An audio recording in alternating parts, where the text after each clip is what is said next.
नमस्ते मातृभूमि, नमस्ते वसुंधरा। हमने पिछले समय में राहु के दशम भाव में होने के वीडियो डाल चुके हैं। दशम भाव तक के जो वीडियो हम डाल चुके हैं, प्रथम भाव से लेकर के। आज हम राहु 11वें भाव में कैसे फल देता है, इसके बारे में चर्चा करेंगे। सबसे पहले हम भाव की चर्चा करेंगे, जैसे कि मैं अपने पिछले सभी वीडियो में मैं करते आया हूँ, क्योंकि व्यक्ति को भाव के बारे में एक जानकारी होना ज़रूरी है। हम दैनिक जीवन में प्रत्येक भाव से हम कुछ ही बातों को समझते हैं। इसी तरह से जो अगर हम संक्षिप्त में अगर हम ये जानने की कोशिश करेंगे कि इस भाव में है, तो एक भाव में किसी एक लक्षण पर ही हम सारे प्रभावों को देखने की कोशिश करेंगे, तो वहाँ पर हमारा आकलन गलत हो जाएगा। इससे बेहतर है कि हम पहले भावों को समझें कि भाव जो हैं, उसमें हम क्या-क्या देख सकते हैं, वो भाव जो है वो किन-किन बातों से जुड़ा हुआ है, किस तरह की सकारात्मक, किस तरह की नकारात्मक ऊर्जा वहाँ पर उपस्थित है। तो इन सब बातों का ध्यान रखना बहुत ज़रूरी होता है। हम बात करते हैं अब 11वें भाव की। 11वाँ भाव जो है, वो कालपुरुष कुंडली के अनुसार कुंभ राशि होती है। अब कुंभ राशि का जो एक बेसिक प्लेटफ़ॉर्म है, अर्थात कि जो लाभ का जो घर है, तो लाभ का जो घर है वहाँ पर कुंभ राशि आई है। अब कुंभ का जो प्रतीक है वो क्या है? कुंभ का प्रतीक है कि स्टोरेज। कुंभ राशि जो है वो संरक्षण, स्टोरेज, हम जिन चीज़ों को बचा कर रखना चाहते हैं, हम हमारे जिन सुखों को बचा कर के रखना चाहते हैं, हम जिन सुविधाओं को बचा कर के रखना चाहते हैं, उन सभी बातों से यह भाव जुड़ा हुआ है। हर व्यक्ति, हर प्रकार के जो उसके विचार हैं, उनमें से वो कुछ विचारों को बचा कर के रखना चाहते हैं। वो चाहते हैं कि हम उन विचारों को अपना आदर्श बनाएँ और उस पर हम चलते रहें और वो विचार हमेशा हमारे संभले रहें, वो आदर्श हमारे हमेशा जो हैं संरक्षित रहें। तो ये जो एक भाव है, 11वाँ भाव, ये एक ऐसा भाव है कि जो हर भाव से जुड़ा हुआ है, हर भाव से संबंधित जो भी लाभ हैं, उनका संकेत देता है। जिस तरह से कर्म का जो भाव था, कि कर्म का भाव जो है वो प्रत्येक भाव से जुड़ा हुआ है, प्रत्येक भाव से रिलेटेड उसके कर्म निश्चित है। द्वितीय भाव से क्या कर्म है, पंचम भाव से क्या कर्म है, चतुर्थ से क्या कर्म है, इसी तरह से सभी भावों से जैसे कि कर्म का भाव जुड़ा हुआ है, ठीक उसी तरह से 11वाँ जो भाव है वो भी कुंडली के समस्त भावों से जुड़ा हुआ है। जितने भी वर्ग कुंडलियाँ देखते हैं, उसके अंदर भी हम ये देखते हैं कि 11वाँ भाव क्या बता रहा है। इसी तरह से जो 11वाँ भाव है, वो हमारे पिछले जन्म के कौन से शुभ कर्म के फल वहाँ पर संरक्षित हैं, पिछले जन्म की कौन-सी सजाएँ, कौन से दुःख, दर्द, तकलीफ़ें वहाँ पर संचित है। तो ये सब 11वें भाव से देखा जाता है और 11वें भाव का जो स्वामी है, वो कुंडली में कहाँ है, उस पर से देखा जाता है। अब 11वाँ भाव जो है, ये कुंभ राशि कुंभ राशि को वेद के अंदर संस्कृत जो इसका नाम है, वो है मृष्टासित्व। मृष्टासित्व जो है, इसका संस्कृत का जो अर्थ है, वो है एक तरह का कि जैसे क्लीनिंग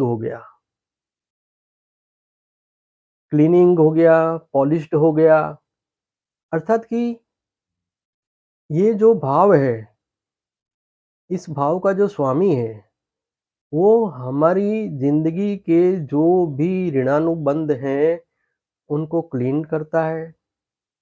जो कुछ भी हमने अर्जित किया हुआ है पिछले जन्म में, तो इन भावों से अर्थात कि 11वें भाव से हम ये देखते हैं कि हमारे जो पिछले जन्म के जो अच्छे कर्म हैं और अच्छे कर्मों के जो फल हैं, जो यहाँ पर संरक्षित हैं, तो वो किस तरह से चमकेंगे। जैसे कि हम किसी कीमती चीज़ों को एक शाइनिंग दे कर के रखते हैं, तो वो शाइनिंग किस तरह से होगा? तो ये सब चीज़ें 11वें भाव से देखी जाती है। 11वें भाव से जुड़ी एक और कथा मैं आपको बताता हूँ, जो पुराणों में उल्लिखित है। वो ये है कि भगवान विष्णु ने वाराह अवतार लिया था।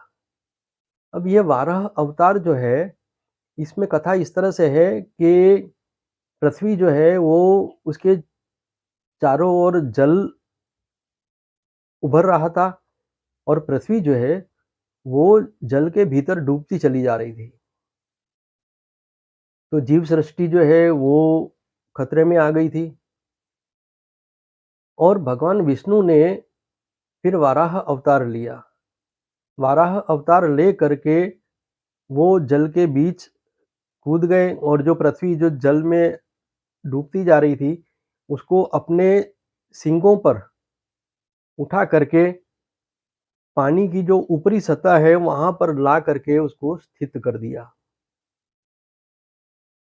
तो यहाँ पर जब पृथ्वी को ऊपरी सतह पर, जल की जो ऊपरी सतह पर स्थित किया गया, तो यहाँ से पृथ्वी ने फिर अपने आप को एक नया नाम दिया, माधव के नाम पर माधवी। पृथ्वी का एक नाम माधवी भी है, जो हमारे शास्त्रों में और जो हमारी पुराण की जो कथाएँ हैं, उसमें कई बार उस नाम का उल्लेख होता है। अब यहाँ पर ये कथा का तात्पर्य क्या है? हम सभी जानते हैं, जो भी ज्ञानी विद्वान लोग हैं, वो अच्छी तरह से जानते हैं कि जो भी हमारे पुराणों में जो कथाएँ हैं, वो कथाएँ सिर्फ़ एक बच्चों को बहलाने की या किसी तरह की मनगढ़ंत कथाएँ नहीं हैं। ऋषि-मुनि जिन्होंने अपना सारा जीवन जो तपस्या में, जो इतनी गहरी साधना में व्यतीत किया है, तो उन्होंने इन सब कथाओं में जीवन का सार रखा है, कि किस तरह से व्यक्ति को किस तरह से इन कथाओं का एक सार को समझना होगा और अपना दिमाग लगा करके कुछ अच्छे निष्कर्ष निकालने होंगे। और ये जो निष्कर्ष निकाल करके व्यक्ति को फिर अपना किस तरह से उत्थान करना है, उद्धार करना है, इसका एक मार्ग निश्चित करना होगा। अब हम आते हैं कि वाराह अवतार जो है, यहाँ पर पृथ्वी जो है, पृथ्वी जितनी भी जीव सृष्टि है, उसके लिए पृथ्वी तत्व हम देखते हैं। ये पृथ्वी तत्व जो है, ये क्या है? अब देखें अगर हम कालपुरुष कुंडली में तो मकर राशि आती है कर्म भाव में और कर्म भाव में मकर राशि जो है, वो पृथ्वी तत्व की राशि है। 2, 6 और 10 अर्थात कि वृषभ, कन्या और मकर राशि पृथ्वी तत्व में गिनी जाती है। अब यहाँ पर ये जो कर्म का भाव है, यहाँ पर ये पृथ्वी तत्व की राशि है और यहाँ पर भगवान विष्णु भी श्रवण नक्षत्र में उपस्थित हैं।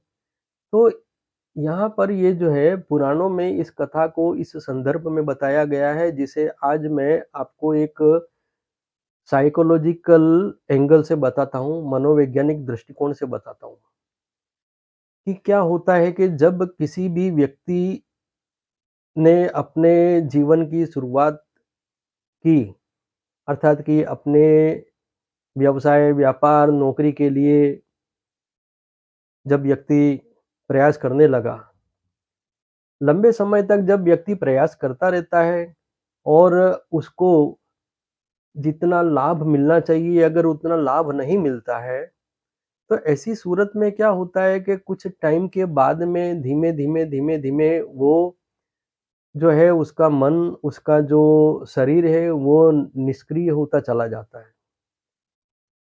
उसका जो उत्साह है वो कम होता चला जाएगा। उत्साह कम होगा तो व्यक्ति को अपने कार्य में जितना एक ज़ोर लगाना चाहिए, जितना उसको साहस करना चाहिए, जितना एक संलग्नता, एक ध्यानमग्नता दिखानी चाहिए, वो दिखा नहीं पाता है। यहाँ पर व्यक्ति का जो शरीर है, वो पृथ्वी तत्व जो है, वो धीमे-धीमे, धीमे-धीमे, धीमे डूबने लगता है। अब डूबता कहाँ है? कि जल में। पृथ्वी कहाँ डूबी थी? जल में। और जल क्या है? हम सभी जानते हैं कि जल जो है, वो इमोशंस है। इस इमोशंस से हम चंद्र को जोड़ते हैं, शुक्र को जोड़ते हैं। तो पृथ्वी तत्व जब डूबने लगता है, इंसान के कर्म करने की जो कर्मठता है, वो जब डूबने लगती है, अपने रोज़गार से, अपने काम के प्रति उसके मन में जब अरुचि जागने लगती है, वो अपने काम से मुँह फेरना शुरू करता है। काम मिला हुआ है, लेकिन वो सैटिस्फाइड नहीं है, या उसको उसके काम के संदर्भ में जो पारिश्रमिक मिलना चाहिए, जो उसको आवक मिलनी चाहिए, वो उसको पूर्णतया मिल नहीं पा रही है। तो ऐसी परिस्थिति में ये होगा कि व्यक्ति का जो उत्साह कम होते-होते वो फिर बेमतलब का भटकना शुरू कर देगा, उसका ध्यान नहीं रहेगा। ऐसी सूरत में एक परिस्थिति जब ऐसी आएगी कि जब वो देखेगा कि उसके ऊपर ही तो घर-परिवार की जवाबदारी है, ज़िम्मेदारी है, और उस घर-परिवार की जो ज़िम्मेदारी है जिससे वो मुँह फेर चुका है, या तो निराश होने के कारण जो काम नहीं कर रहा है, उसका भी अर्थ यही होता है कि उसने अपनी जवाबदारियों को, अपनी ज़िम्मेदारियों को जितना महत्व देना चाहिए, अब उतना वो महत्व नहीं दे पा रहा है। चाहे वो जज़्बातों में फँस गया, भावुक हो गया, वो एक इमोशनल ट्रैप में फँस गया है। तो इन सब बातों से जब व्यक्ति देख रहा है कि उसके परिवार के अंदर उसके जो बच्चे हैं, माता-पिता हैं, पत्नी है, या परिवार के अन्य कोई सदस्य जो भाई-बहन इत्यादि जो भी कुछ हैं, जो उस पर निर्भर हैं, उनको अब धीमे-धीमे खाने-पीने की भी तकलीफ़ें हो रही हैं। व्यक्ति को खुद को भी अपना जो खाना-पीना है, जो घर-परिवार के निभाव के खर्चे हैं, उसमें जो उसको कमी आ रही है। जब वो ये देखना शुरू करेगा, तो उस समय फिर ये होगा कि उसके अंदर फिर पालनकर्ता भाव का उदय होगा। अब पालनकर्ता भाव का उदय जब होगा, अर्थात कि वहाँ पर विष्णु भगवान जो हैं, उसके जो उसकी जो मानसिकता है, उसका जो दृष्टिकोण है, जो भावनाओं में डूब करके डूबती जा रही है और अधिक गहराई में जा रही है, तो उस जो डूबती हुई मानसिकता को, वो पालनकर्ता भाव जो है, वो पालनकर्ता भाव वो व्यक्ति की डूब रही मानसिकता को ऊपर उठाता है। ऊपर उठा करके उसको ऊपरी सतह पर लेकर के आता है, अर्थात कि उसकी मानसिक स्वस्थता को वो एक बल प्रदान करता है। जो पालनकर्ता भाव है, वो हमारा पालनकर्ता भाव व्यक्ति को, हम सबको, हम सब भी कई बार हम देखते होंगे कि काम में हमें लाभ नहीं मिल रहा है, तो कभी-कभी हम थोड़ा-सा उद्विग्न हो जाते हैं, निष्क्रिय हो जाते हैं। जैसे काम में मन लगाना चाहिए, नहीं कर पाते हैं।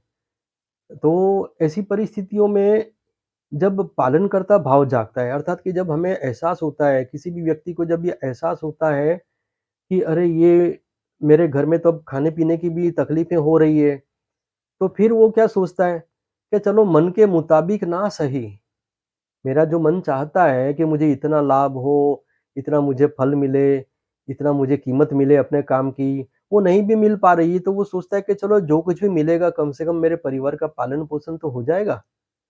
तो ऐसी सूरत में व्यक्ति फिर से हिम्मत करके खड़ा होता है कि चलो ठीक है, मन की ना सही, आवश्यकता के अनुसार ही हम देख लेते हैं कि भई आज हम आवश्यकता की आवाज़ सुन लेते हैं कि भई हम अपना जो मर्ज़ी का ना सही कोई दूसरा काम तो दूसरा काम सही हम कर लेते हैं, ताकि हमें अपने परिवार के निभाव में अपने निभाव में हर प्रकार से हमें एक सामर्थ्य प्राप्त हो। तो यहाँ जो पृथ्वी तत्व जो है, वो हमारा कर्म है, हमारी कर्म की मानसिकता है, तो वो जब डूबने लगती है तो उसको हमारा जो अंदर पालनकर्ता का भाव है, जो हमारे ज़िम्मेदारी का एहसास है, हमारे अंदर जो जवाबदारी का जो एहसास है, जो हमारी रिस्पॉन्सिबिलिटी के बारे में जो भी हमारे थॉट्स हैं, क्राइटेरिया हमने बना रखा है कि हाँ, ये रिस्पॉन्सिबिलिटी तो मेरी है ही। तो ऐसी सूरत में फिर व्यक्ति उठ के खड़ा होता है और उठ के खड़ा होकर के फिर वो अपनी मानसिकता को स्वस्थ करता है। अब यहाँ पर मैं एक बात थोड़ी-सी स्पष्ट कर देना चाहूँगा कि ये जो वराह अवतार जो है, इसमें जो भगवान विष्णु ने वराह अवतार लेकर के पृथ्वी को जलमग्न होने से बचाया और ऊपरी सतह पर स्थित किया। अब इसको मैं मानसिकता से जोड़ रहा हूँ, क्योंकि पृथ्वी के ऊपर जितना भी हम लोग जो कर्म करते हैं, जो भी हम रोज़गार करते हैं, जो भी हम एक जितनी भी क्रियाएँ हम करते हैं पृथ्वी पर, तो वो सारी जो है वो हमारे आर्थिक, भौतिक और आध्यात्मिक जो उपार्जन है, इसी से संबंधित होती है। तो यहाँ पर ये होता है कि हमको जब एक एहसास होता है कि हाँ, हमको अपनी मानसिकता को बदलना होगा, अपने जज़्बातों से ऊपर जा कर के सोचना होगा। जब जज़्बातों से ऊपर जाके सोचना होगा, ये जो भाव मन में प्रकट होता है, इसका अर्थ ही ये है कि हमारा पालनकर्ता भाव जो है, वो हमें ऊपरी सतह पर ले जा रहा है। तो हमारे जज़्बातों की जो सतह है, उसके ऊपर जब पृथ्वी आती है, अर्थात कि जलमग्न हो रही पृथ्वी अब जल की ऊपरी सतह पर स्थित हो चुकी है। तो ये जो है, ये वाराह अवतार का कथा का जो संदर्भ है। अब हम बात करते हैं कि 11वाँ भाव जो है, ये हमें किस-किस तरह के लाभ देता है? इसमें हम क्या लाभ देखते हैं? हम 11वें भाव को क्यों देखते हैं? 11वें भाव को इसलिए हम देखते हैं कि 11वाँ भाव जो है वो हमें आध्यात्मिक, आधि भौतिक और आधि दैविक अर्थात कि हमारी जो स्पिरिचुअल लाइफ़ है, हमारी जो मटेरियलिज़्म की जो एक्सपेक्टेशंस है और हमारे जो पास्ट लाइफ़ के जो डेब्ट्स हैं, जो हमारे ऋणानुबंध हैं और जो गुणों का आधिक्य है, जिन गुणों की न्यूनता है, अर्थात कि जो गुण बहुत ज़्यादा हैं हमारे अंदर और जो गुण बिल्कुल भी कम हैं, तो इन सब के पीछे जो एक कुदरती शक्ति जो काम करती है, जिसे हम आधिदैविक कहते हैं हिंदी भाषा में, हम इसे कह सकते हैं इंग्लिश में डिवाइन पावर, कि हमारा जो डिवाइन पावर क्या है? तो हमारा जो डिवाइन पावर हमारे इस हमारा जो स्पिरिचुअलिज़्म और हमारा जो लाइफ़ से जुड़ा हुआ है मटेरियलिज़्म, इन तीनों प्रकार के जो लाभ हैं, वो हमें कितने मिलेंगे? कौन-सा लाभ हमें कितना कम मिलेगा? कौन-सा लाभ हमें कितना ज़्यादा मिलेगा? इन सब बातों के जो संदर्भ हैं, जो इनके बारे में सूक्ष्म से सूक्ष्म बातें हैं, हम वो 11वें भाव से देख सकते हैं। अब हम बात करते हैं कि लाभ भाव में 3 पार्ट हम करते हैं। लाभ भाव में 3 पार्ट हम इस तरह से करते हैं, वैसे तो प्रत्येक भाव में 3 पार्ट होते हैं, जिसे हम दृश्यकांड कहते हैं। 0 डिग्री से लेकर के 10 डिग्री तक प्रथम दृश्यकांड हुआ, 10 डिग्री से लेकर के 20 डिग्री तक द्वितीय दृश्यकांड हुआ और 20 डिग्री से लेकर के 30 डिग्री तक ये तृतीय दृष्कर्ण हुआ। तो ये जो 3 जो भाग हैं, ये जो 3 पार्ट हैं, ये 3 पार्ट क्या हैं? तो 0 डिग्री से लेकर के 10 डिग्री तक का जो पार्ट है, वो हमारा कर्म का पार्ट है। उस भाव में अगर कोई ग्रह बैठा है या उस भाव का स्वामी कहीं और भी इसी डिग्री के भीतर का है, तो वो हमारे कर्म का संकेत देगा। 10 डिग्री से लेकर के 20 डिग्री तक का जो पार्ट है लाभ भाव में, वो हमें भोग की स्थिति बताएगा कि हम क्या-क्या सुख भोगने आए हैं। और सिर्फ सुख ही नहीं, भोगने में दुःख भी होते हैं। तो सुख और दुःख दोनों हम कितना भोगने वाले हैं। तो ये जो द्वितीय खंड जो है, ये द्वितीय पार्ट 10 डिग्री से लेकर के 20 डिग्री तक का, ये भी हमें बताएगा। तीसरा पार्ट है 20 डिग्री से लेकर के 30 डिग्री तक। ये जो पार्ट है, ये संहार का भाग है, अर्थात कि हम हमारी आत्मा में जो लिप्त है, कुछ कुरीतियाँ लिप्त हैं, कुछ सुंदर विचार, सुरीतियाँ, कुछ अच्छी बातें जो लिप्त हैं, तो उनमें से हम किस तरह का कर्म कर पाएँगे? अर्थात कि हम अपने अंदर की कितनी अच्छी बातों को ख़त्म कर पाएँगे या फिर हम अपने अंदर की कितनी खराब बातें हैं, जो दुर्गुण हैं, जो हमारे जो भी मतलब कि बुरे व्यवहार हैं या जो भी हमारे बुरे विचार हैं, हम वो उनको किस हद तक जाकर के ख़त्म कर सकेंगे। क्योंकि व्यक्ति इस जन्म में नए कर्म भी करता है। अगर मान लीजिए कि हमारे नए कर्म अच्छे नहीं हैं, तो ऐसी सूरत में क्या होगा कि हम अपने भीतर जो अच्छे गुण लेकर के आए हैं, हम उसका संहार कर रहे हैं, हम उसको ख़त्म कर रहे हैं। उसी तरह से जब हम पिछले जन्म में जो भी हमने कोई बुरे कर्म किए हैं और उसके कारण हमें इस जन्म में किसी तरह के बुरे विचार हमारे ऊपर हावी हो जाते हैं, लेकिन फिर भी हम अगर अच्छे कर्मों में लगे हुए हैं, तो इसका लाभ ये मिलता है कि हम उस अच्छे कर्मों से इन बुरे विचारों का संहार हम कब तक कर सकेंगे और कितनी हद तक कर सकेंगे, पूरी तरह से कर सकेंगे या नहीं कर सकेंगे, इन सब बातों की चर्चा इस तरह से होती है, इनका विचार इस तरह से किया जाता है। अब हम ये देखें कि हमारी जो भी डिमांड्स है, हमारे जीवन से हमारी जो डिमांड्स है वो, और दूसरों से जो लोग भी हमारे जीवन से जुड़े हुए हैं, उनसे हमारी क्या डिमांड्स है। तो जो इन सब बातों का जो विचार है, हम 11वें भाव से करते हैं। 11वाँ भाव बहुत महत्वपूर्ण है।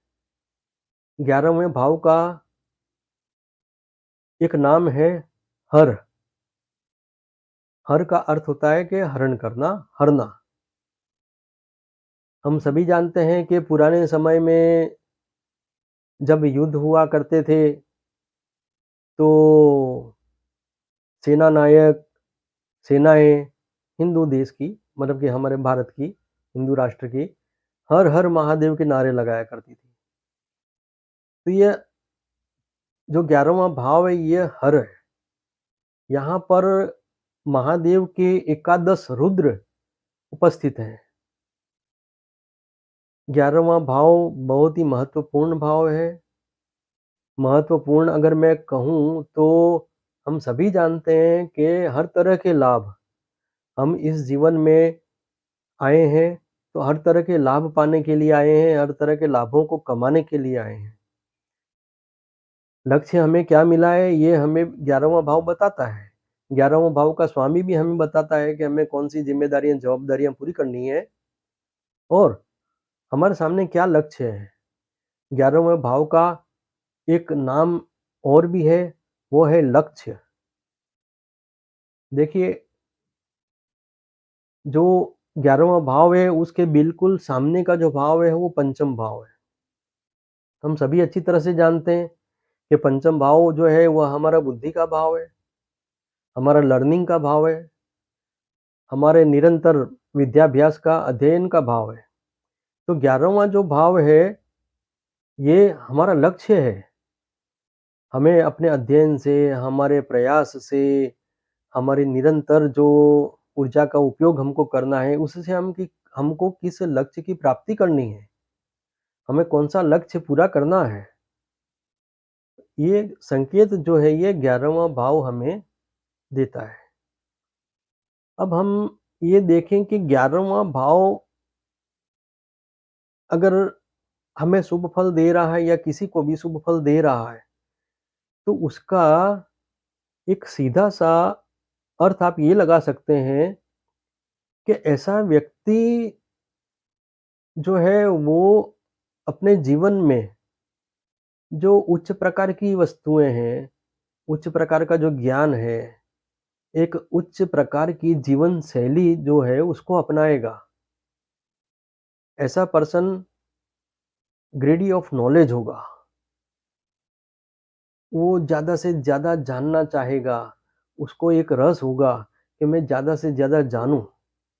अगर कोई व्यक्ति खाने-कमाने जितना सीख गया है और उसके बाद में वो कुछ नया सीखने की कोशिश नहीं कर रहा है, कुछ और डेवलपमेंट करने की कोशिश नहीं कर रहा है, अपने वो टाइम पास के लिए ही सही, लेकिन किसी तरह का कुछ नया पढ़ने की कोशिश नहीं करता है, कोई नई जानकारी एकत्रित करने की कोशिश नहीं करता है, तो यहाँ पर व्यक्ति को समझ लेना चाहिए कि उसका 11वां भाव डिस्टर्ब है। लेकिन व्यक्ति की सोच अलग होती है। इंसान सोचता है कि मुझे एक अच्छी आवक है, तो बस मैं मेरे काम में लगा हुआ हूँ, बस वहीं तक ठीक हूँ, वो अपने आप को सीमित कर देता है। लेकिन वहाँ पर क्या होता है, वहाँ दिक्कत ये होती है कि 11वें भाव का और पंचम भाव का, दोनों का कारकत्व जो है वो गुरु महाराज के हाथ में है। अगर आपने सीखने की जो वृत्ति है, उसको संकुचित कर दिया, सीमित कर दिया। अगर आपने कुछ नया समझने की कोशिशें बंद कर दी, नया जानने की कोशिशें बंद कर दी, तो आपका जो गुरु है, वो अपना प्रभाव समेटना शुरू कर देगा। उसी तरह से अगर आपने एक लक्ष्य की पूर्ति होने के बाद में दूसरा लक्ष्य नहीं बनाया, तो भी आप ये समझ लीजिए कि बृहस्पति की कृपा आपसे उठने वाली है या उठ रही है, धीमी गति से सही। ऐसे व्यक्ति को आगे जा कर के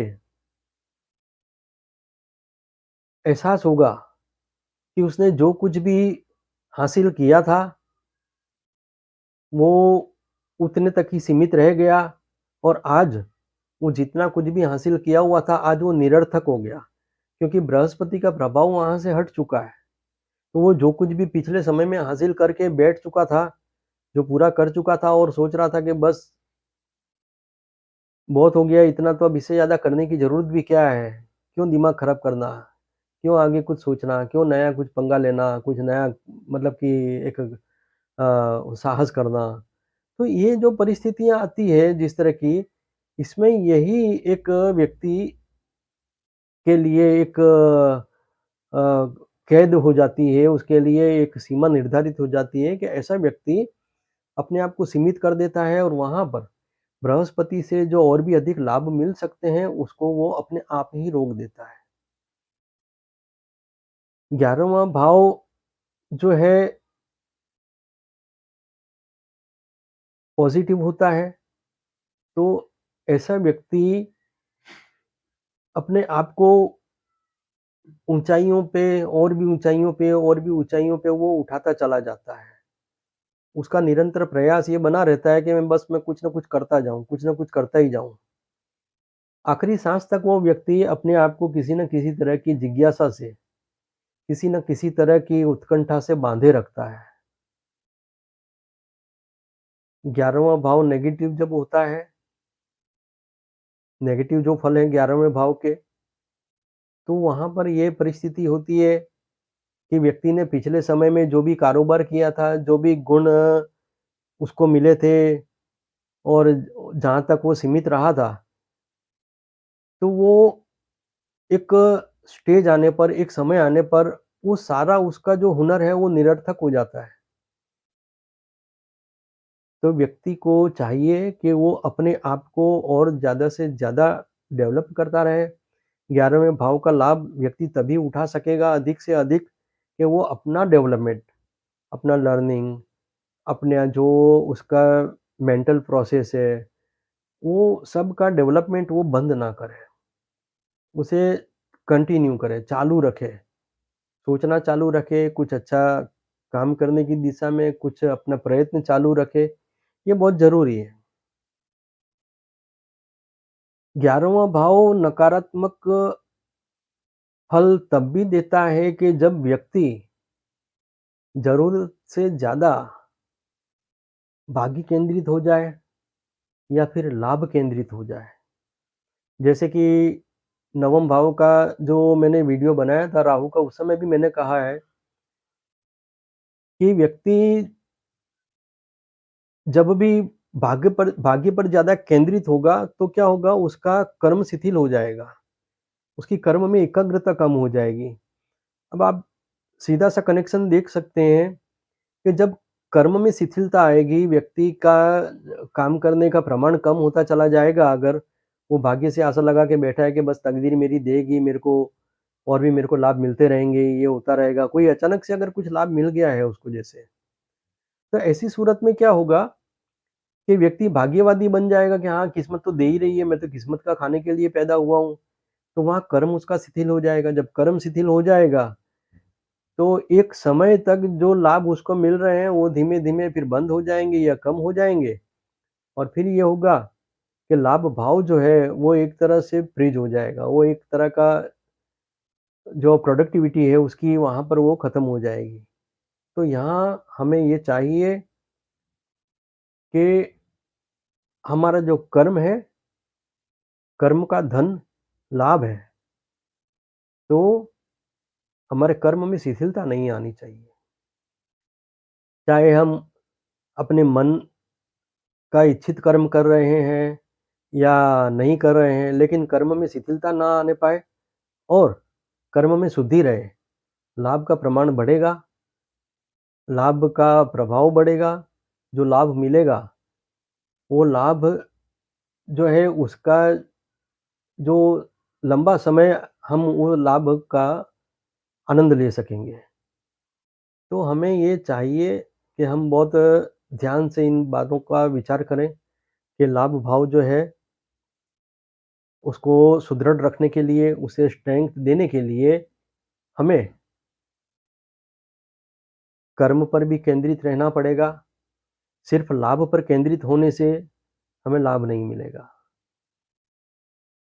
अब हम बात करते हैं कि 11वें भाव में राहु की। राहु का जैसे मैंने बताया कि बड़ा मायावी ग्रह है। राहु के बारे में ये जो भी आप वीडियो अभी देखने जा रहे हो, जैसे 11वें भाव का वीडियो देखने जा रहे हो, तो मैं फिर से अनुरोध करूँगा कि हमारा जो 19वाँ नंबर का और 20वाँ नंबर का जो वीडियो है, जब आप उसको देखेंगे, तो राहु का एक सच्चा स्वरूप आपको जानने को मिलेगा कि राहु है क्या? हमको राहु से डरना चाहिए या नहीं डरना चाहिए? इन बातों का एक सबूत, एक प्रमाण, एक प्रूफ आपको 19वें और 20वें नंबर के वीडियो में मिल जाएगा। 11वें भाव में राहु जब होता है, तो उसका एक लक्षण मैं बताऊँ कि व्यक्ति का जो फ्रेंड सर्कल है, वो उससे अधिक धनी होगा, उससे अधिक सक्षम होगा। अर्थात कि राहु व्यक्ति का वैल्यू तो बढ़ाता है, वो वैल्यू इस तरह से बढ़ाता है कि व्यक्ति स्वयं इतना धनवान भले ना हो, लेकिन हाँ, कुछ धनवान मित्रों में उससे भी ज़्यादा शक्तिशाली, सक्षम लोगों में वो प्रिय ज़रूर होगा।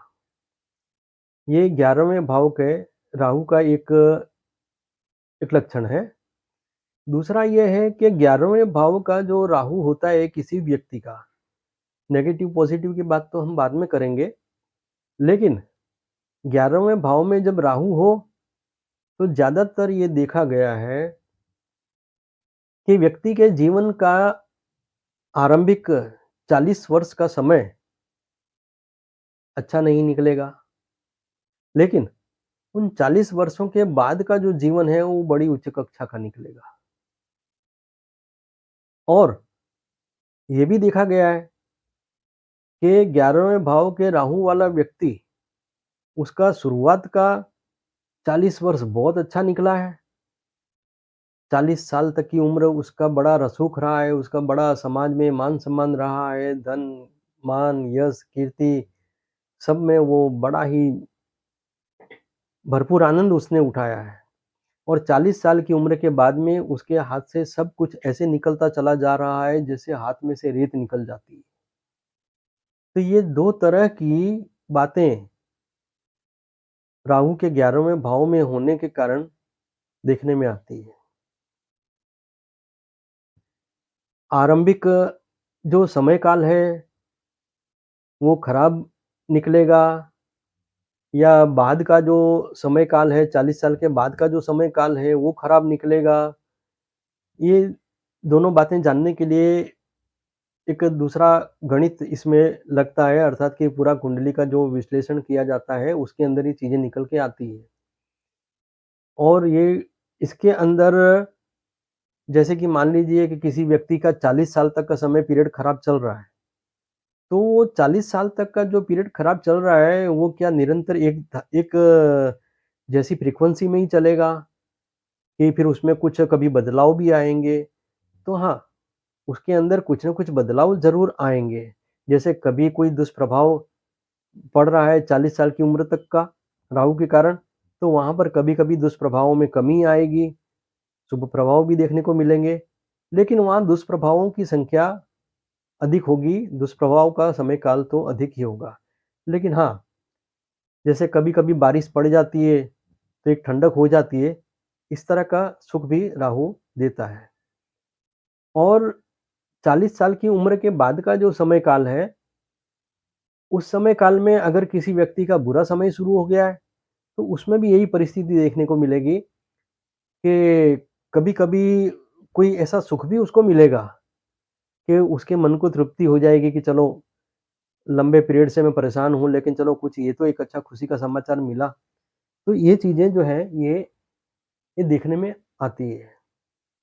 अब हम एक और लक्षण बताते हैं 11वें भाव के राहु का, कि 11वें भाव में अगर राहु होता है, तो एक चीज़ बड़ी आश्चर्यजनक तरीके से देखने में मिलती है।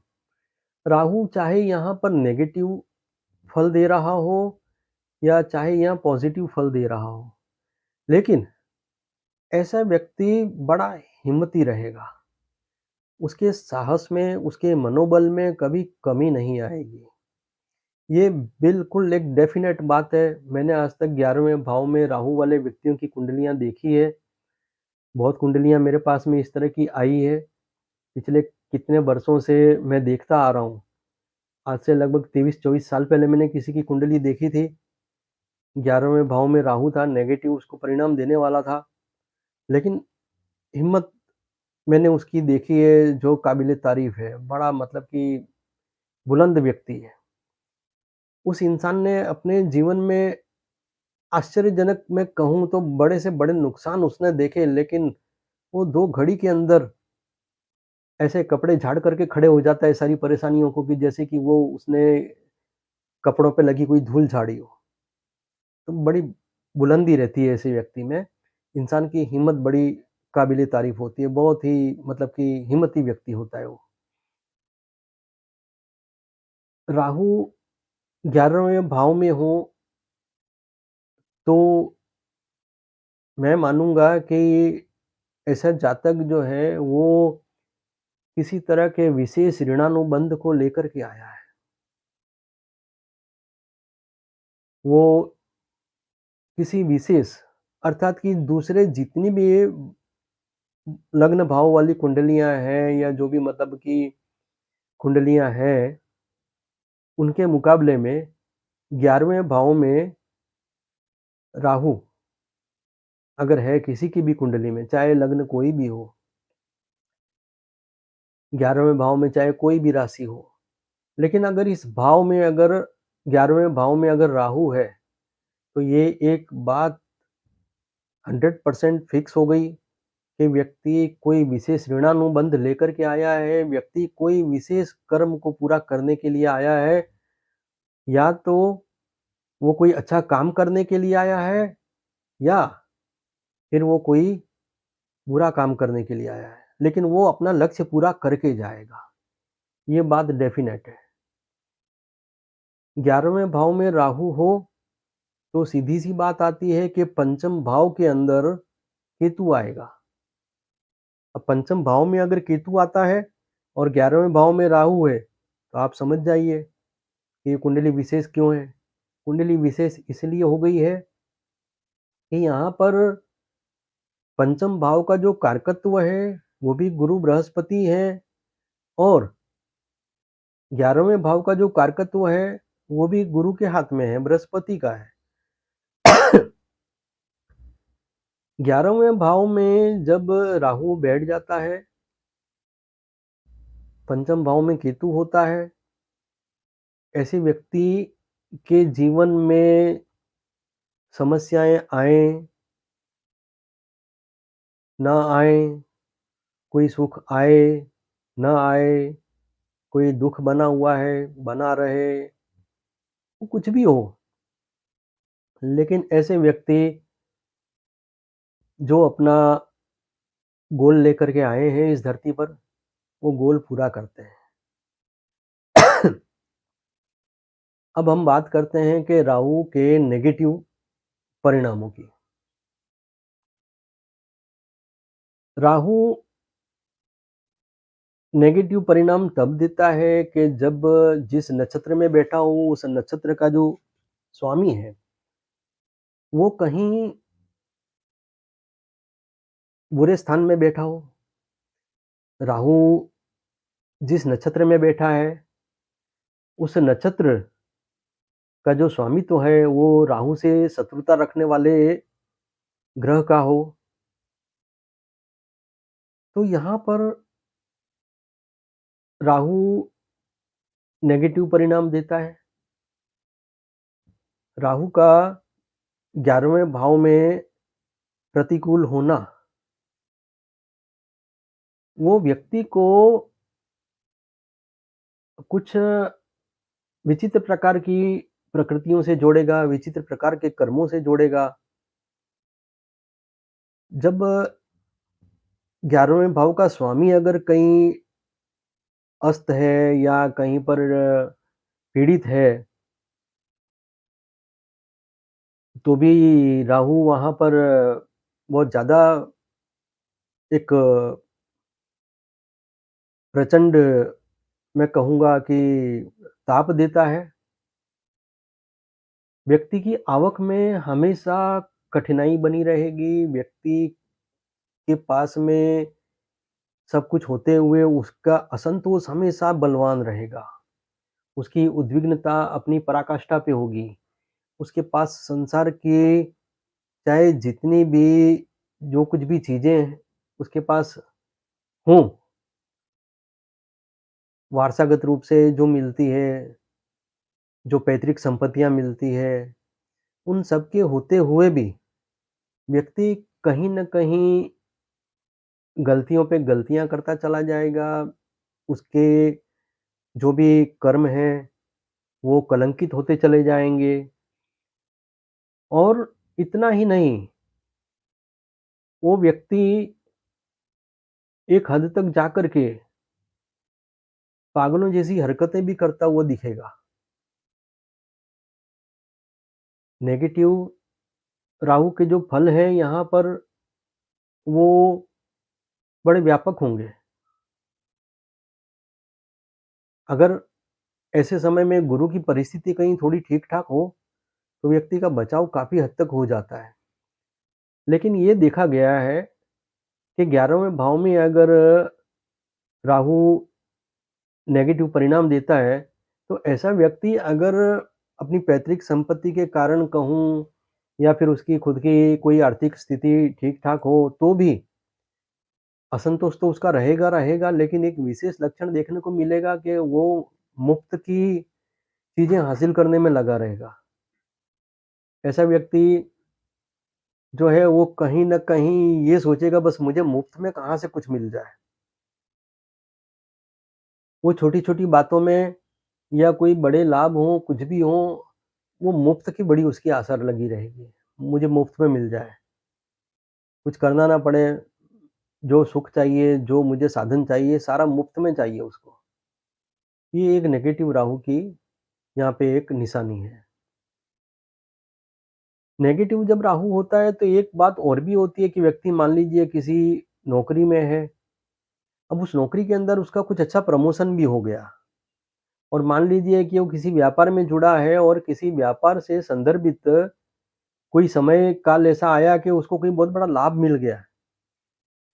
तो उसका जो आनंद है ना वो लंबे टाइम तक नहीं रहेगा। वो इसलिए नहीं रहेगा कि 11वें भाव में जब राहु नकारात्मक हो, नेगेटिव हो, तो ऐसे व्यक्ति को जब किसी तरह का जो भी लाभ मिला है, उसके तुरंत बाद ही उसको किसी न किसी तरह की कोई बड़ी हानि, कोई बड़ा दुःख उसके सामने खड़ा हो जाएगा कि उसका जो लाभ का जो आनंद है, वो सारा एक श्मशान के वातावरण की तरह हो जाएगा। मृतप्राय उसका मन एकदम मर जाएगा कि उसका बिल्कुल ज़रा भी उसको आनंद नहीं रहेगा। दुनिया देखेगी कि हाँ, इसको इतना बड़ा लाभ मिला है, लेकिन उसका मन जो है वो ये तुरंत ही मतलब जो है वो एकदम से वो हो जाएगा। तो यहाँ पर ये एक बड़ी विचित्र बात है लेकिन ये बहुत देखने में आई है। लाभ भाव में 11वें भाव में राहु होने से व्यक्ति अनैतिक संबंधों में फँसता है। जो प्रेम प्रकरण होते हैं उसके, लव अफेयर वगैरह हो गए, इन सब में वो बर्बाद होता है, परेशान होता है, नुकसान करता है। नौकरियों से हाथ धो बैठता है, व्यापार में नुकसान उठाता है, सामाजिक प्रतिष्ठा उसकी समाप्त हो जाती है।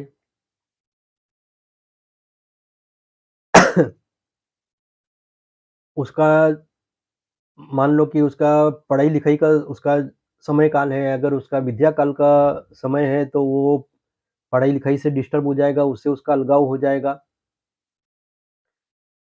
अगर वो शादीशुदा है, संतान है, तो नकारात्मक अगर राहु है 11वें भाव में, तो बच्चे का जन्म लेने के साथ मृत्यु हो जाना, बच्चे का कम उम्र में उसकी मृत्यु हो जाना या बच्चा कहीं खो जाना,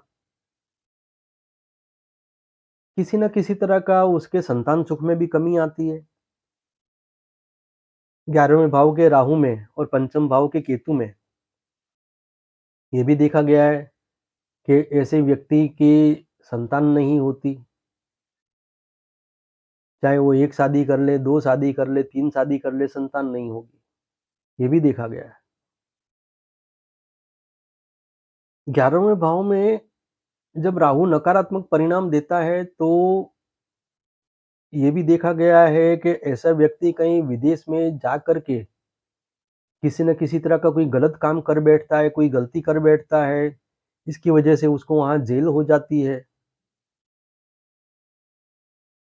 अगर 11वाँ भाव में राहु नकारात्मक फल दे रहा है और अष्टम भाव जो है, उसका जो स्वामी है, वो भी कहीं पीड़ित है या तो अष्टम भाव भी पीड़ित है, तो ऐसी परिस्थिति में कई बार व्यक्ति की विदेश में जाकर के वहाँ मृत्यु हो जाती है किसी तरह के कोई एक्सीडेंट में, कोई मतलब कि बीमारी से, अचानक से कुछ न कुछ उसका साथ में कुछ ऐसा हो जाएगा कि वो अपने घर परिवार वालों के साथ में बात तक नहीं कर पाएगा और अचानक से उसकी मृत्यु हो जाएगी। तो 11वें भाव का जो नकारात्मक राहु है, वो इस तरह के परिणाम भी देता है। 11वें भाव का जो राहु है, वो जब नेगेटिव होता है, तो विदेश में मृत्यु होना ज़्यादातर देखा गया है कई बार, क्योंकि अष्टम भाव से वो चतुर्थ भाव बनता है और अष्टम भाव में अगर कहीं 11वें भाव का स्वामी चला गया हो, तो ये भी देखा जाता है कि एंड टाइम पर किसी तरह से उसका बचाव हो जाता है। लेकिन रेयर केस में तो ज़्यादातर यही देखा गया है कि 11वें भाव में अगर राहु नकारात्मक फल देता है, तो ऐसा व्यक्ति अगर विदेश में चला जाए, तो विदेश में किसी न किसी तरह के लिटिगेशन में, किसी न किसी तरह के एक्सीडेंट में वो उसके नुकसान पाने की संभावनाएँ ज़्यादा होती है। ज़रूरी नहीं है कि मृत्यु ही हो, लेकिन ज़्यादातर मृत्यु देखी गई है। हाँ, कई बार ये होता है कि शारीरिक हानि बहुत बड़े स्तर पर हो जाती है कि जिससे किसी तरह का कोई अंग-भंग हो गया या हमेशा के लिए किसी तरह की कोई शारीरिक पीड़ा उसको लग गई, ये देखा जाता है। 11वें भाव में राहु अगर नकारात्मक फल देता है, तो ऐसे व्यक्ति का जहाँ भी वो रह रहा हो, पास-पड़ोस में, उसका किसी के साथ में अच्छा तालमेल नहीं देखने को मिलेगा। ऐसे व्यक्ति को जाने-अनजाने में किसी न किसी तरह का अपयश मिलता रहेगा। चाहे फिर उसने वो जानबूझ के ना भी किया हो कोई काम, कोई गलती, लेकिन बस कुछ कारण ऐसा बनेगा कि वो उसको अपने नाम को धूमिल होते हुए देखना पड़ेगा। 11वें भाव का एक नेगेटिव जो राहु है, वो बहुत बड़ी विशेष एक तकलीफ़ भी खड़ी करता है। वो विशेष तकलीफ़ ये खड़ी करता है कि ऐसा व्यक्ति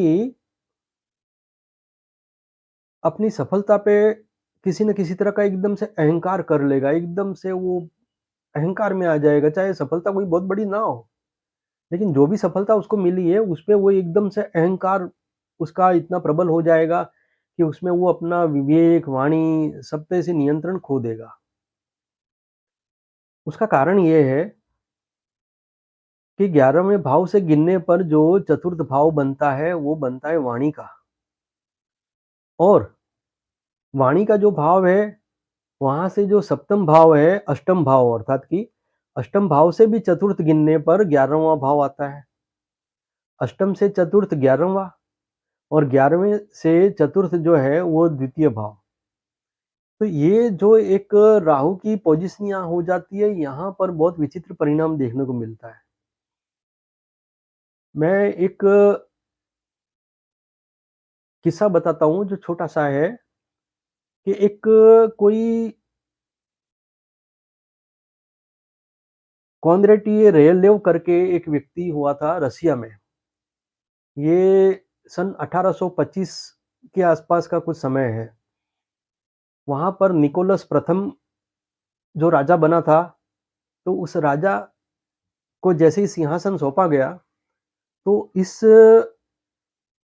कोंद्रेटी रियलेव ने एक विद्रोह किया, जो कि ये व्यक्ति उदारवादी था। राजा जो है निकोलस प्रथम वो रूढ़िवादी था। वो जिस तरह का एक आधुनिक जो मॉडिफ़िकेशन मतलब जो होना चाहिए, जो डेवलपमेंट होना चाहिए, वो उसके ऊपर इतना ध्यान नहीं दे रहा था और कुछ शायद कुछ हद तक वो विरोध भी कर रहा था कि कोई ज़रूरत नहीं है आधुनिकता की, जैसा चल रहा है ऐसा ठीक है। लेकिन जो ये रेलेव था, कोंद्रेटी रेलेव, ये एक उदारवादी नेता था। ये चाहता था कि कुछ डेवलपमेंट हो, कुछ इंडस्ट्रीज़ डेवलपमेंट हो, कुछ विज्ञान का कुछ मतलब कि एक प्रभाव बढ़े, आधुनिक जीवन शैली को अपनाया जाए, उसमें कुछ विकास किया जाए, कुछ जो पुराने जो नीति नियम हैं, उनको छोड़ा जाए। लेकिन उस समय राजा को ज़्यादातर लोगों का समर्थन था और फिर जो है रेलदेव का जो विद्रोह था इसको दबा दिया गया और इसको गिरफ्तार कर लिया।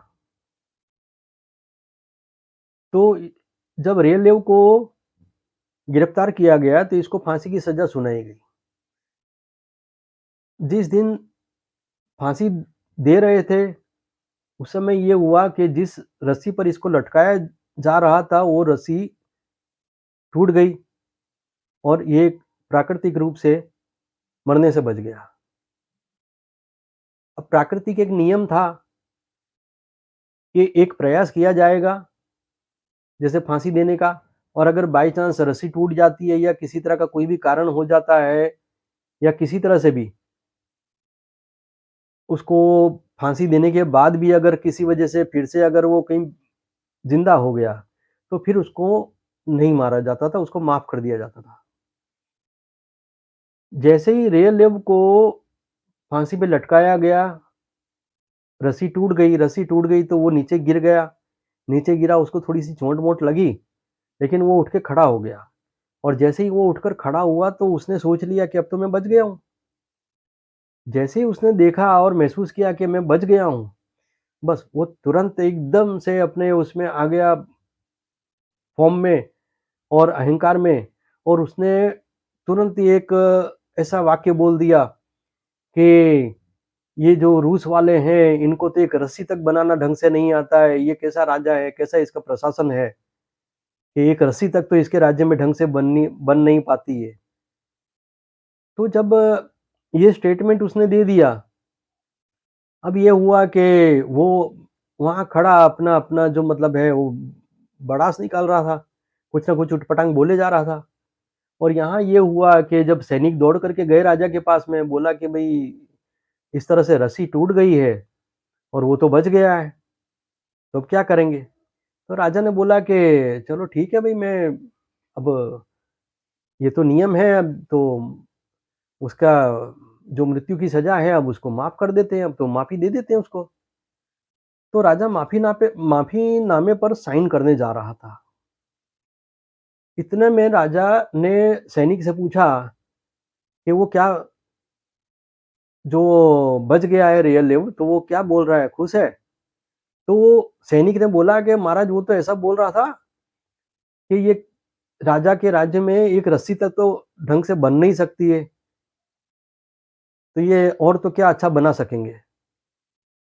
तो राजा ने फिर तुरंत ही बोला कि अरे ये तो माफ़ीनामा उसने तुरंत फाड़ दिया और कहा कि ठीक है, ऑर्डर करो कि एक अच्छी रस्सी बनाई जाए। हम देखें कि हमको रस्सी बनाना आता है या नहीं आता है। तो फिर से रस्सी बनाई गई, नई रस्सी पर फिर से उसको लटका दिया गया और वो मृत्यु को प्राप्त हो गया। 11वें भाव का जो राहु है, उसका एक विशेष लक्षण इस कहानी के माध्यम से हम समझ सकते हैं कि व्यक्ति को जब भी कोई लाभ मिला है, उस लाभ को मिलने के बाद में व्यक्ति को चाहिए कि वो अपनी वाणी को और विवेक को और भी गंभीरता से ले। बोलने के लिए, सोचने के लिए व्यक्ति बहुत सोच समझ के काम करे। जो बोलना है 10 बार पहले सोच ले कि उसे क्या बोलना चाहिए, उसके क्या साइड इफ़ेक्ट हो सकते हैं।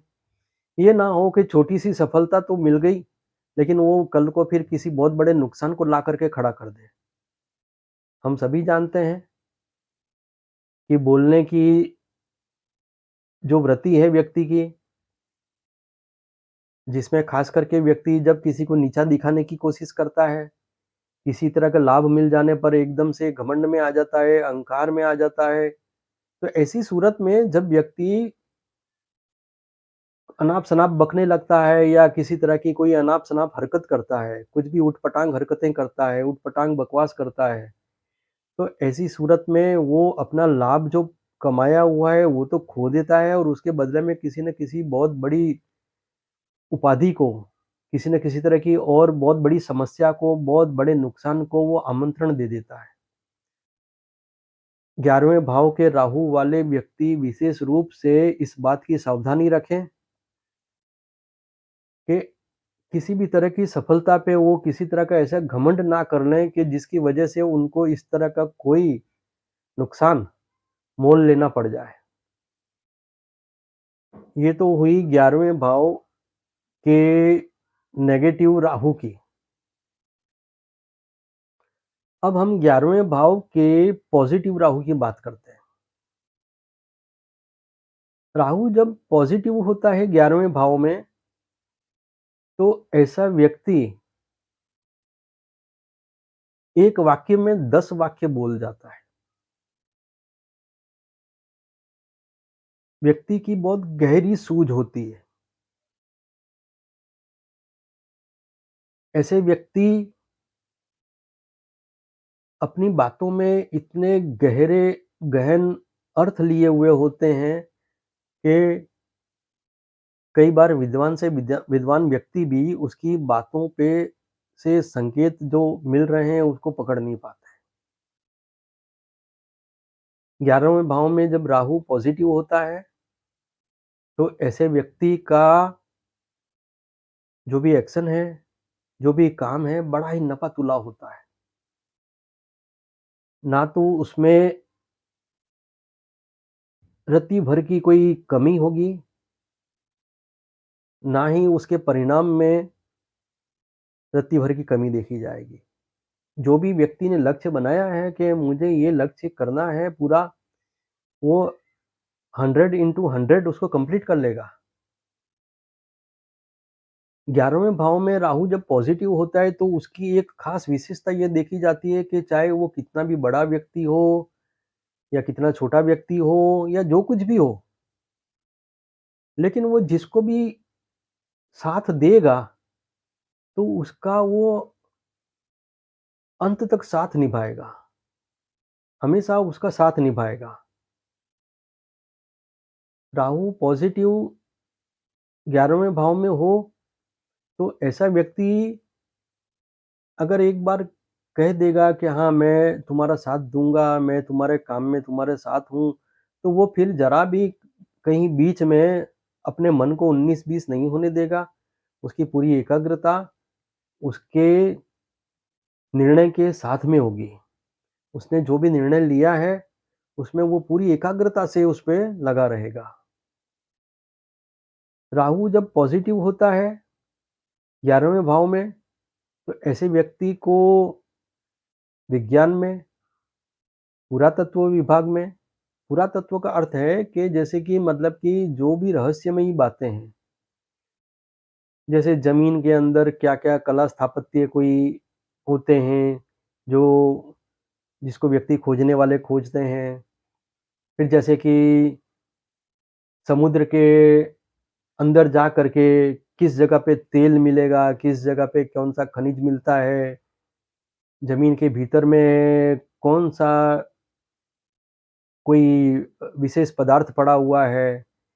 इस सब से संबंधित मतलब जो विज्ञान है, इस इस तरह की जो कलाएँ हैं, ये जो रहस्यमयी कलाएँ हैं, जिनके बारे में हम ये समझ सकते हैं कि व्यक्ति एक ऐसी गहरी सूझ लिए है कि जो कुछ सामान्य इंसान को नहीं समझ में आ सकती है, जो चीज़ें जो सामान्य इंसान नहीं खोज सकता है। 11वें भाव का राहु ऐसी सब चीज़ों को खोजने में महारत हासिल करता है। 11वें भाव का राहु रहस्यमयी विद्याओं का ज्ञाता बनाता है, बहुत अच्छा राइटर बनाएगा, वो जिस किसी भी फ़ील्ड में होगा, चाहे किसी भी फ़ील्ड में हो, लेकिन उस फ़ील्ड का वो एक्सपर्ट ज़रूर बनेगा। चाहे वो किसी निचली पोस्ट पर बैठा हो, लेकिन उसके ऊपर के ऊँची पोस्ट पर बैठे हुए व्यक्ति भी उसको पूरा आदर-मान देंगे, वो उसकी सहायता लेंगे और गर्व महसूस करेंगे कि व्यक्ति बड़ा विशेष गुणी व्यक्ति है। तो ये चीज़ें बहुत देखी गई है। 11वें भाव में जब राहु अच्छी पोज़ीशन में हो, तो ऐसे व्यक्ति सेना में, आर्मी, नेवी, एयर फ़ोर्स इन सब विभागों में जिस किसी में भी वो हो, वहाँ पर वो निचले स्तर से लेकर के हेड ऑफ़ द डिपार्टमेंट तक बनने की उसकी संभावनाएँ प्रबल रहती है और वो लगभग ए ग्रेड का ऑफ़िसर तक वो पहुँचता ही पहुँचता है। सेना में जो भी उसकी कार्य प्रवृत्ति रहेगी, उसके हाथों से कुछ न कुछ ऐसे विशेष कार्य भी होंगे जिससे उसको सरकार के द्वारा सम्मान मिलेगा और ऐसा सम्मान मिलेगा कि जो कई लंबे समय तक उसको एक नामचीन व्यक्ति के रूप में लिया जाएगा। 11वें भाव में राहु अगर पॉज़िटिव है, तो ऐसा व्यक्ति विदेश से संबंधित जो व्यापार हैं, उसमें उसकी रुचि भी होगी और वहाँ से उसको लाभ भी प्राप्त होगा। इम्पोर्ट-एक्सपोर्ट का बिज़नेस है। ज़रूरी नहीं है कि वो विदेश में जाकर स्थायी ही हो, लेकिन उसका विदेशों में आना-जाना बहुत ज़्यादा लगा रहेगा, विदेशों से उसका व्यापार बना रहेगा। किसी न किसी तरह का जो भी उसके संबंध हैं, वो जैसे कि मान लो कि विदेशों में जो उसके मित्र हैं, उनसे उसको लाभ मिलेगा। तो किसी न किसी तरह का विदेश से उसको लाभ ज़रूर मिलेगा। विदेशी विद्या भी वो हासिल करेगा, विदेश में जाकर के पढ़ना हो, वहाँ पर किसी तरह का कोई एक्सपर्टाइज़ करना हो, तो वो भी वो कर पाएगा, उसमें उसको बहुत अच्छी सफलता मिलेगी। राहु पॉज़िटिव जब होता है 11वें भाव में, तो व्यक्ति अगर संपन्न है, सुखी है, तो भी ज़्यादातर ऐसा देखा गया है कि संतान की संख्या उसकी कम होगी, कम संतान होंगे। मेरे जानने में जो आई हैं आज तक मतलब कि जैसे कई कुंडलियाँ जो मेरे पास आई हैं 11वें भाव में राहु जिनका बहुत अच्छा परिणाम दे रहा है। मैंने देखा है कि उनमें से भी 80% लोगों के यानी जितने भी 11वें भाव की राहु वाली कुंडलियाँ मेरे पास में हैं, उनमें से 80% लोगों की एक ही संतान है। बाकी के 20% है कि जिनके 2 हैं, 3 किसी के नहीं। ज़्यादातर ऐसा देखा गया है। फिर ठीक है कि पंचम भाव का जो स्वामी है वो कहाँ है, उसके आधार पे भी कुछ कैलकुलेशन होते हैं, वो एक अलग चीज़ है। लेकिन ज़्यादातर ये देखा गया पंचम भाव में राहु हो, पॉज़िटिव हो, तो भी संतान की संख्या कम होगी और एक और चीज़ देखी गई है कि पंचम भाव में राहु के कारण जो भी संतान है व्यक्ति को 1 हो, 2 हो, लेकिन ये देखा गया है कि राहु पॉज़िटिव है 11वें भाव में, उसके बावजूद भी व्यक्ति के ऊपर ख़ास किसी न किसी तरह की कोई ऐसी ज़िम्मेदारी, जवाबदारी रहेगी, जैसे कि मान लीजिए कोई ए ग्रेड का ऑफ़िसर है और वो ए ग्रेड का ऑफ़िसर होने के कारण या किसी तरह के किसी डिपार्टमेंट का हेड होने के कारण उसके ऊपर इतनी रिस्पॉन्सिबिलिटी हो कि वो फील्ड में ज़्यादा उसका टाइम जाता हो, घर में वो ज़्यादा टाइम नहीं दे पाता हो। तो एक कमी ये भी देखी गई है कि पॉज़िटिव राहु 11वें भाव में है, तो ऐसा व्यक्ति अपने बच्चों के साथ में बहुत ज़्यादा समय व्यतीत नहीं कर पाता है। कभी कहीं घूमने-फिरने का मन बनाया है, पूरे परिवार के साथ जाना है, लेकिन कुछ न कुछ कारण ऐसा आ पड़ेगा कि व्यक्ति को अपने काम में जाना पड़ेगा, वो अपने परिवार के साथ में घूमने-फिरने भी नहीं जा सकेगा और उसके बच्चों को हमेशा भले बच्चे उससे प्यार करते रहें, मान-सम्मान करते रहें, लेकिन उनके मन में बच्चों के मन में भी ये एक तो खलीस रहेगी कि भई पापा जो हैं, हमारे पिताजी जो हैं, वो हमारे साथ ज़्यादा समय व्यतीत नहीं कर पाते हैं। तो 11वें भाव के राहु का ये भी एक देखा गया है। 11वें भाव में राहु पॉज़िटिव होता है तो एक चीज़ और देखी गई है कि ऐसा व्यक्ति 50 टू 60% अपने जीवन की ऋणानुबंध को समाप्त कर देता है।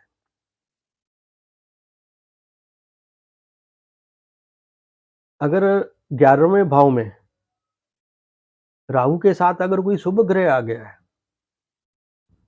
तो ये एक भाव जो है अपने आप में इतना अनोखा भाव है कि यहाँ पर एक विचित्रता देखने को मिलती है कि यहाँ लाभ भाव में राहु के साथ ग्रहण में आया हुआ शुभ ग्रह, जो भी कोई शुभ ग्रह राहु के साथ में आएगा तो वो राहु के ग्रहण में आता है। तो यहाँ पर ये देखा गया है कि राहु के साथ में आया हुआ कोई भी शुभ ग्रह जो 11वें भाव में है, यहाँ वो शुभ ग्रह किसी भी तरह का कोई भी विघ्न, किसी तरह की कोई बाधा, किसी तरह का कोई भी खराब फल नहीं देगा, बल्कि वो सारी समस्याओं का अंत करने में सक्षम हो जाएगा। 11वें भाव में अगर राहु के साथ शुभ ग्रह आ गया है, तो वो जितने भी जीवन की समस्याएँ हैं व्यक्ति की, उन सबको वो समाप्त करेगा। लेकिन उसकी भी एक शर्त है। शर्त ये है कि शुभ ग्रहों के जो एक नैसर्गिक गुण होते हैं, उन गुणों का सम्मान जो है वो व्यक्ति को करना होगा। कैसे? कि जैसे जो भी शुभ ग्रह जिन किसी भावों से आया है, जिन किसी भावों का स्वामित्व है उसका, तो वो शुभ ग्रह जो राहु के साथ में आकर के बैठ गया है, उन भावों से संबंधित जो शुभ कर्म हैं, वो व्यक्ति को करते रहना होगा। अपनी ज़िम्मेदारियों को, अपनी जवाबदारियों को उसको निभाना होगा। राहु के साथ में शुभ ग्रह आ जाए अगर लाभ भाव में, तो यहाँ पर राहु का जो पॉज़िटिव जो ऑरा है, जो कहने का अर्थ उसका जो कि पॉज़िटिवनेस जो है उसकी, वो बहुत बहुत ही अधिक बढ़ जाती है। राहु और साथ में आया हुआ शुभ ग्रह, वो दोनों इतने जोरदार शुभ फल देते हैं कि व्यक्ति की कल्पनाओं के बाहर उसको सिद्धियाँ प्राप्त होती है। और इतना ही नहीं, राहु के साथ में अगर राहु के ऊपर अगर मान लीजिए कि राहु जो 11वें भाव में पॉजिटिव वेव्स में है, पॉजिटिव फील्ड में है, पॉजिटिव फल दे रहा है, ऐसे में राहु के ऊपर अगर किसी शुभ ग्रह की दृष्टि आ गई, गुरु की दृष्टि आ गई, तो खास करके तो गुरु की, क्योंकि राहु की अगर ऊपर सप्तम दृष्टि अगर किसी ग्रह की पड़ेगी तो वो केतु के साथ आ जाएगा। तो केतु के साथ आने पर ये होगा कि उस शुभ ग्रह का जो भी गुणधर्म है उसमें संकुचितता आएगी। लेकिन गुरु केतु के साथ में नहीं होना चाहिए। गुरु किसी दूसरे भाव में बैठ करके राहु के ऊपर पंचम या नवम दृष्टि डाल रहा हो लाभ भाव में, तो ऐसी सूरत में राहु और ज़्यादा अधिक बलवान फल देगा। क्योंकि 11वें भाव में जब बृहस्पति की दृष्टि होगी अपने कारकत्व के भाव में, और राहु वहाँ पर बैठा है, वहाँ की व्यापकता को और बढ़ा रहा है, तो वो गुरु की जो दृष्टि पड़ रही है, तो गुरु का जो शुभ फल उसको प्राप्त हो रहा है, वो उसको और ज़्यादा बढ़ाएगा।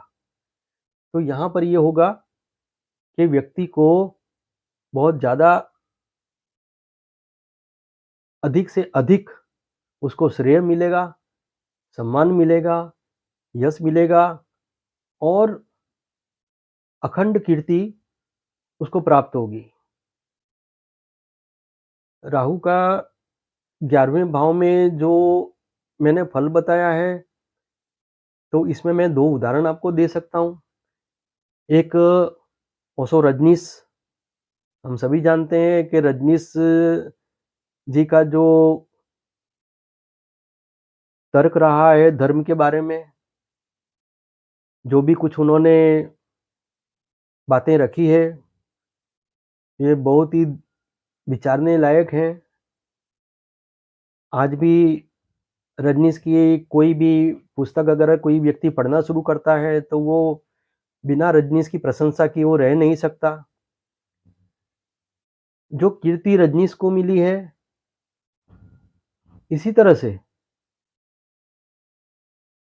एक स्टीव जॉब हुए हैं, हम सभी जानते हैं एप्पल फ़ोन, एप्पल के जो लैपटॉप हैं, फ़ोन हैं, एप्पल कंपनी जो है इसके फाउंडर जो हैं, वो स्टीव जॉब्स हैं। तो स्टीव जॉब्स भी आज वर्ल्ड वाइड जो हैं वो फ़ेमस हो गए हैं, सभी जानते हैं। ओशो रजनीश, इनको एक समय में भगवान की भी उपाधि दी गई थी, भगवान रजनीश भी इनको कहा जाता था। दूसरे कुछ ग्रह कभी कुछ अच्छा बुरा फल देते हैं, वो एक अलग चीज़ है, लेकिन हाँ, अगर राहु पॉज़िटिव है, तो व्यक्ति इस धरती पर एक नामचीन व्यक्ति हो जाता है। उस व्यक्ति का नाम ऐसा नाम होगा कि कहीं भी वो नाम अपरिचित नहीं होगा। तो राहु के बारे में जो मैंने आपके सामने ये जानकारियाँ रखी है, तो इसको ध्यान में लेकर के चलें। जिन लोगों के भी 11वें भाव में राहु है, वे विशेष तौर पर जो नकारात्मक जो फल है और जो सकारात्मक फल हैं, उसको अच्छे से ध्यान दे कर के सुनें, समझें और अपने जीवन में किस तरह से अपने आप को डाइवर्ट करना है, किस तरह से अपने आप को सँभालना है, इसके बारे में ध्यान दें। 11वें भाव में राहु के नकारात्मक फल आते हैं, तो भी डरने की ज़रूरत नहीं है। जैसे कि मैंने कोंद्रेटी रेलेव का जो मैंने उदाहरण दिया 1825 का रूस का, तो उसमें भी हम देख सकते हैं कि व्यक्ति को अपने वाणी और विवेक इन दोनों का ध्यान रखना है। किसी तरह की सफलता मिल जाए तो उस पर से अहंकारी नहीं बन जाना है, ताकि हम नेगेटिव राहु के जाल में फँस जाएँ और अपने विनाश की ओर अग्रसर हो जाएँ। और अगर राहु पॉज़िटिव है, बहुत अच्छे परिणाम दे रहा है, तो भी हमें चाहिए कि हम अपनी सिद्धियों के मुकाबले में अधिक से अधिक अपने आप को और उदारवादी बनाएँ, विचारवादी बनाएँ। वाणी पर संयम रखें, चरित्र का ध्यान रखें। नकारात्मक फल, सकारात्मक फल सब कुछ उपस्थित है। हम चाहें तो नकारात्मक फलों से बच सकते हैं, हम चाहें तो सकारात्मक फल को खोने से बच सकते हैं। हम अच्छे से अच्छा, ज़्यादा से ज़्यादा शुभ उपयोग कर सकते हैं सकारात्मक फलों का। मैं आशा करता हूँ कि राहु के बारे में जो मैंने जानकारियाँ रखी है, ये आपको 11वें भाव के राहु के बारे में जो मैंने जानकारियाँ रखी है, ये आप लोगों को बहुत पसंद आएगी। और अब एक अंतिम जो वीडियो मेरा बनेगा, वो 12वें भाव के राहु के बारे में बनेगा और उसके बाद में फिर प्रथम भाव से लेकर के 12 भाव तक के बहुत ही संक्षिप्त वीडियो मैं बनाऊँगा, क्योंकि राहु के बारे में, प्रत्येक भाव में राहु के बारे में तो मैं सारी जानकारियाँ रख चुका हूँ। यहाँ पर मैं छोटे-छोटे क्लिपें बना करके मैं ये जो जो हमारे वैदिक जो उपचार हैं राहु के बारे में, जैसे कि मनोवैज्ञानिक तौर पे जो मैंने उपचार हैं, वो तो आपको बता दिए कि जैसे कि नेगेटिव राहु है तो उससे कैसे बचना है, पॉजिटिव राहु का किस तरह से अच्छा सदुपयोग करना है। इसका जो एक मनोवैज्ञानिक जो साइकोलॉजिकल जो रीज़न्स हैं, जो सिस्टम्स हैं, जो भी मतलब कि इसकी पद्धति है, वो मैंने सब आपको बताई है। अब जो है ये आने वाले समय में मैं राहु के 12वें भाव का वीडियो भी जल्दी बनाऊँगा और मैं आशा करता हूँ कि आपको मेरी जानकारियाँ आने वाले समय में अधिक से अधिक उपयोगी होंगी, अधिक से अधिक आपको लाभान्वित करेंगी। नमस्कार, धन्यवाद।